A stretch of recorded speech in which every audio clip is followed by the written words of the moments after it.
Phone tapping ಆಗ್ತಾ ಇದೆ ಅಂಥೇಳಿ ಒಬ್ಬರು ಮಾಜಿ ಮುಖ್ಯಮಂತ್ರಿ, ಇನ್ನೊಬ್ಬರು ಮಾಜಿ ಉಪಮುಖ್ಯಮಂತ್ರಿ, ಇಬ್ಬರು, ಒಬ್ಬರು ಕೇಂದ್ರದಲ್ಲಿ ಸಚಿವರು, ಇನ್ನೊಬ್ಬರು ಪ್ರತಿಪಕ್ಷದ ನಾಯಕರು ಹೇಳಿದ ಮೇಲೆ ಏನಾದರೂ ಅವರಿಗೆ ಸುಳಿವಿದ್ದೇ ಇರುತ್ತೆ, ಆಧಾರ ಇದ್ದೇ ಇರುತ್ತೆ.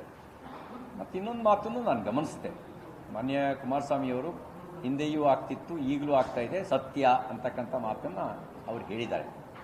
ನಾನು ಮುಖ್ಯಮಂತ್ರಿಗಳಿಗೆ ಕೇಳಲಿಕ್ಕೆ ಬಯಸೋದೇನು ಅಂದರೆ, ನೀವು ನಿಮ್ಮ ಶಾಸಕರ ಫೋನ್ ಟ್ಯಾಪಿಂಗ್ ಮಾಡೋದ್ರಿಂದ ಅವರ ಯೋಜನೆಗಳೇನು ಅಂತ ನೀವು ತಿಳ್ಕೊಳ್ಬೋದು. ನೀವು ಸರ್ಕಾರ ಉಳಿಸ್ಕೊಳ್ಳೋಕ್ಕೆ ಅಥವಾ ನಿಮ್ಮ ಕುರ್ಚಿ ಉಳಿಸ್ಕೊಳ್ಳೋಕೆ ಅದು ಅನಿವಾರ್ಯನೂ ಇರ್ಬೋದು. ಆದರೆ ಇನ್ನೂ ಒಂದು ಹೆಜ್ಜೆ ಮುಂದೆ ಹೋಗಿ ಜನರ ಮನೋಭಾವನೆ ಏನಿದೆ ಅಂತ ತಿಳ್ಕೊಳ್ಳೋಕೆ ಏನು ಪ್ರಯತ್ನ ಮಾಡ್ತಿದ್ರಿ? ಕಾಂಗ್ರೆಸ್ ಉಳಿಸ್ಕೋಬೇಕು ಅಂದರೆ ಜನ ನಿಮ್ಮ ಸರ್ಕಾರದ ಬಗ್ಗೆ ಏನು ಮಾತಾಡ್ತಿದ್ದಾರೆ ಅಂತ ತಿಳ್ಕೊಬೇಕು. ನೀವು ಜನ ಈಗಾಗಲೇ ಈ ಸರ್ಕಾರಕ್ಕೆ ಹಿಡಿಶಾಪ ಹಾಕ್ತಾ ಇದ್ದಾರೆ. ಸಾರ್ವಜನಿಕ ರೂಪದಲ್ಲೇ ವ್ಯಕ್ತ ಆಗುತ್ತೆ ಅದು ಅವ್ರು ಹೇಳ್ತಿರೋದು.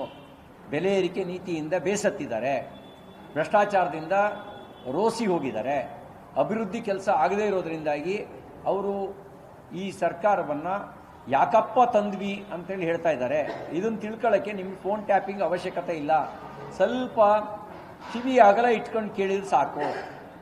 ನಿಮ್ಮ ಕಾಂಗ್ರೆಸ್ ಉಳಿಸ್ಕೊಳ್ಳೋಕ್ಕೆ ನಿಮಗದು ಅನಿವಾರ್ಯ ಇದೆ. ಅದನ್ನು ಮಾಡದೇ ಇದ್ದರೆ ನಿಮ್ಮ ಕಾಂಗ್ರೆಸ್ನೇ ಉಳಿಸ್ಕೊಳ್ಳೋಕ್ಕಾಗಲ್ಲ. ನಿಮ್ಮ ಸರ್ಕಾರನ, ನಿಮ್ಮ ಕುರ್ಚಿಯನ್ನು ಕೆಲವು ಕಾಲ ಉಳಿಸ್ಕೊಳ್ಬೋದು.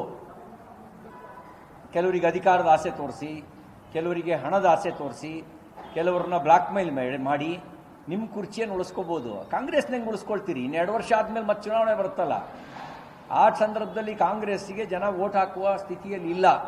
ಹಳ್ಳಿಗಳಲ್ಲಿ 3 ಗಂಟೆನೂ ಕೆಲವು ಭಾಗಗಳಲ್ಲಿ ಕರೆಂಟ್ ಇಲ್ಲ.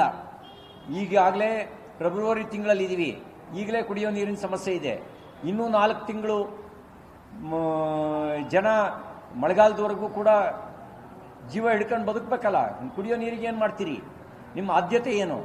ನೀವು ಕುಡಿಯೋ ನೀರನ್ನು ಕೊಡೋದಕ್ಕೆ ನಿಮ್ಮ ಸರ್ಕಾರ ಯಾವ ಕ್ರಮವನ್ನು ತಗೊಂಡಿದೆ? ಇದ್ರ ಕಡೆ ನಿಮ್ಮ ಕಾಳಜಿನೇ ಇಲ್ವಲ್ಲ, ಕನಿಷ್ಠ ಕಾಳಜಿನೂ ಇಲ್ವಲ್ಲ. ನೀರಿನ ಸಮಸ್ಯೆ ಬರ್ಬೋದಾಗಿರುವ ಗ್ರಾಮಗಳು ಎಷ್ಟಿದ್ದಾವೆ, ಅಲ್ಲಿಗೆ ಪರ್ಯಾಯ ವ್ಯವಸ್ಥೆ ಏನು ಮಾಡ್ಬೋದು, ಇದ್ರ ಬಗ್ಗೆ ಏನಾದ್ರು ನಿಮ್ಗೆ ಒಂದು ಕಿಂಚಿತ್ ಕಾಳಜಿ ಇದೆಯಾ? 1% ನಿಮಗೆ ಕಾಳಜಿ ಇಲ್ಲ. ಹಾಗಿದ್ದಾಗ ನಿಮಗೆ ಜನರ ಪಲ್ಸನ್ನು ತಿಳ್ಕೋಬೇಕು ಅಂತ ಹೇಳಿದ್ರೆ, ಹಿಂದೆ ರಾಜಮಹಾರಾಜರು ಮಾರುವೇಷದಲ್ಲಿ ಹೋಗೋರಂತೆ. ನಿಮ್ಗೆ ಅಷ್ಟು ಮಾರುವೇಷದಲ್ಲಿ ಹೋಗ್ತಿರೋ ಬಿಡ್ತಿರೋ ಸ್ವಲ್ಪ ಕಿವಿ ಅಗಲ ಇಟ್ಟು ಕೇಳಿ.